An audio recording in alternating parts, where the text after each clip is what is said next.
Our Labour Party's 2023 presidential candidate, Peter Obi, has sparked intense debate after reiterating his commitment to serve only one term if elected president in 2027.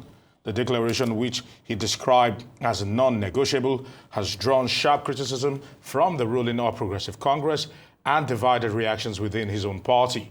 While the Labour Party's Abure-led faction dismissed the pledge as a political strategy, the rival caretaker group under Senator Nenadi Usman endorsed it, citing Peter Obi's history of principled leadership. The APC, however, dismissed the promise as insincere theatrics. The controversy deepened after Anambra State Governor Professor Chukwuma Soludo mocked the pledge during a political rally, suggesting that politicians making such promises require psychiatric evaluation. But in a detailed response on social media, Obi defended his stance by citing historical examples of transformative leaders like Abraham Lincoln, John F. Kennedy, Nelson Mandela, who achieved lasting legacies despite brief tenures. Political watchers have been divided into two camps following Peter Obi's promise to be a one-term president if elected. What is the feasibility of the idea given the existential challenges facing Nigeria, and why the vow is being greeted with skepticism? Lawyer Kenneth Okonkwo joins us for a conversation. I want to say thank you very much for joining us today. And let's get it started. This one-term thing, why are people taking it with a pinch of salt? Because if the politicians themselves are knocking this, are they almost indicting themselves by saying that don't ever believe what we tell you on our campaign trail because we do not mean what we say, if they are saying that this is political theatrics to probably just get themselves into power? Are they all indicting themselves, talking about all the politicians and the political parties knocking this down? Well, thank you for inviting me, and thank you, viewers, for joining us. First and foremost, the Constitution of the Federal Republic of Nigeria made it clear. In Section 135, subsection 2, and Section 180, subsection 2 of the Constitution is very clear. The term of a president or a governor is 4 years. 4 years. The Constitution was direct. He said the president, after spending 4 years in office, vacates his office. At times, politicians behave as if they don't have any job. So when somebody says he's going to spend only 4 years, he simply stated a constitutional provision. But here is just a little addition. The Constitution says you are no longer qualified to contest if you have contested for that position twice in previous elections. And this is by Section 137, subsection 1B, and Section 187, subsection 1B. So the issue here is this. If you say you want to contest one term, that is your own idea. That is your own opinion. You are entitled to it. In Nigeria and in some African countries, where elections are deemed not to be free and fair, that's where you have all this unnecessary argument. Why did I say that? Even abroad, you're not sure, even when you're an incumbent, whether if you contest, whether you will win. That is where you will know that your term of office is not 8 years, it's not 2 terms, it's 1 term.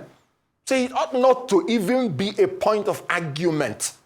Because even if you are an incumbent, if you recontest, you can fail. The only thing the Constitution says is that if you fail 100 times, if you have not been elected twice, you are still qualified to be governor or president. So for me, I do not see any issue whatsoever, except, like you said, distrust of themselves, and 2, because of the belief that there is no free and fair election. If there is free and fair election, then the issue of 2 term, 8 years would not arise. But here is another issue. Because of our rotational arrangement, which has this proposition of 8 years for South, 8 years for North, politicians now do not want to place themselves in a disadvantaged position. Because 4 years having been taken by a southern politician, if you are a fresh politician and you want to do another 8 years, you will know that you're dead on arrival. So it's a political strategy on its own for you to accede that you will do 4 years. It is not because the politician did not want to do 8 years, no. But he knows that he has only 4 years left from the southern, remaining term. But here is another issue. By agreeing you will do 1 year, you do 4 years, you have also agreed that if there is any other northerner that say he will do also 4 years, then both of you are at the same level of equity, because there would be no injustice either section. So there's nothing wrong in a party, for instance, especially an opposition party that doesn't have an incumbent, saying in order that Nigerians will be free to trust them, that they are going to have a transitional government whereby whoever is going to contest would have to agree to do 1 term and do not exercise his constitutional rights to recontest. A party can do that, so that whether they present a candidate from the north or from the south, the Nigerians from either section will not feel that they have been betrayed or an injustice meted out to them. For instance, if a northerner wins in another political party and commits to do 4 years, then what it means is that the south and the north has shared for 4 years like they did during the Yaradua Goodluck Jonathan period, and there will be no injustice. So there is nothing, absolutely nothing that ought to raise concerns or arguments. But like you said, a man who kills by the sword does not like people to wave sword at his back. So politicians have made themselves very untrustworthy. So they go the extra mile to prove themselves when they make any proposition. All right, Mr. Okonkwo, that's noted. A lot of people might have focused on the what in terms of what was said, but you've drawn some focus to the why this move might have been made in terms of the rotational arrangement and being a political strategy. But let's look more, examine at the why a bit closer. Do you think there are any personal reasons that might not be overt for this declaration being made by the aspiring president of Nigeria? No. It's purely a political strategy. There is nothing hidden about it, because every politician would want to complete his 2 terms if he has the opportunity. But of course, if this were 2023, the same politician and presidential candidate or aspirant would not make the same promise.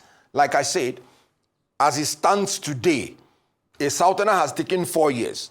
So it will be political suicide for you to come and say you want to do 8 years. Nobody will vote for you, not even from south or from the north. So it is purely a political strategy, nothing else. Anybody telling you it's because he wants to be like Mandela or want to be like this, no, that's not true.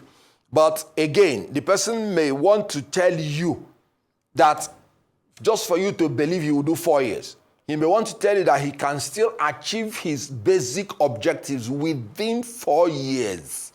Just to encourage you to know that he is serious in not trying to exercise his constitutional right to recontest election. So there is nothing beyond political strategy. That's what it is. All right, some political scientists will usually say that we missed a major turning point in our nascent democracy, whereby we did not see through that particular law or that particular policy that would have become law, whereby it would have been 1 year, 6 years. Do you think Nigeria would have been better off if we had decided to go down that road than trying to do 2 terms or maybe of 8 years? Now, from day one, from 1999, I have been in support of 1-term presidency, 1-term executive tenure. And the reason is very clear. The issue of 2 terms have introduced a whole lot of politicization of Nigeria, which leads to division and balkanization, which leads to the elites manipulating the followership with religious and ethnic bigotry that is non-existent amongst them. The reason is this. All this issue of whether the president should appoint the INEC chairman will disappear on its own when you have 1-term presidency, because no president will now be able to appoint any INEC chairman that will supervise his own election. If you do 8 years of 2 terms, you don't have 2 years for yourself as a president, because you will use it politicking. So eventually, you will spend state resources, you will spend state time, you will spend the bureaucracy of state for politics. 1-term presidency will first and foremost secure the issue of rotation between North and South. And you can now make it constitutional and it will not be breached because you just have 1 term. And when it is 1 term of 6 years, you have nothing to lose if it is 2 terms of 8 years. Because you, from the one when you settle in, it is for legacy. Haven't you noticed that every president in power is always reluctant to sign electoral reforms in his first term in office? The reason is because he wants to use the jaundiced Electoral Act to rig his own election before, when he wins the second time, when he does not have any other term to contest for, he will not be willing to sign Electoral Act or even constitutional amendment that would take us forward. So, but if it is 1 term, from the one, the president that is coming in is willing and bold enough to sign every legacy legal reforms that would have made us to be the first to be in the first superpower nation by now. Honestly, we don't have any need for 2 terms of 8 years. 1 term of 6 years would have been ideal. I supported it from 1999. I've been writing an article about it. It's quite unfortunate because since we don't have free and fair election, that is another way to push us closer to free and fair election, because no president will be willing to have his legacy soiled internationally and nationally that he is an election rigger. So if he is not going to be the one supervising his own election, our election will get cleaner and cleaner until we get to the best time. Our economy will get stronger and stronger because he comes in immediately and he will not talk about using the resources for politics, but using it for development because he cannot use it for his own election. So it is all good, 1 term, politically, socially, economically, and otherwise. And everybody should please work hard so that we can have it. Indeed, Mr. Okonkwo, you've said that you've been an advocate of this 1 term since 1999, giving us the reasons why, from effective governance to strengthening our democracy. But do you think, with how things look right now, if you look at all the factors in play right now, how soon do you think we'll get to a point in Nigeria where a 1-term presidency will go from ideal to reality? It can happen tomorrow. This president changed the national anthem within a week. The political will is there, but they don't want to use it for what will be good for Nigeria, for selfish reasons. Just because this president may want to do 8 years. What if God, in his own infinite mercy, terminates you and you just do only 4 years? Which one would have been better for you? So I agree with you. The time is now. Today is the best time for the constitution to be amended for that 1-term presidency. And Nigeria should be willing to make any sacrifice to accommodate that 1-term presidency. So it is purely, a political mess that the National Assembly, every session, they will say constitutional amendments. They will go to all the geopolitical zones. They will sow Ashobi in some of the zones, singing, hey, on mandate, on your not your mandate. And at the end of the day, you achieve nothing. We should be serious in this country. The time is now. The opposition should insist. The ruling party should insist. Nigerians should insist so that we can move forward in this country. It is lack of interest, lack of intention, lack of desire to do it. Because this president is completely in charge of the National Assembly. He's completely in charge of majority of the states. Anything he wants done can be done. But he is very, very, very bold, very, very audacious in taking wrong decisions. But the right ones, unfortunately, sorry. All right. The incompetence and corruption of this government is what is hindering them. I want to say many thanks to you, Barrister Kenneth Okonkwo, for your time here on Newsday.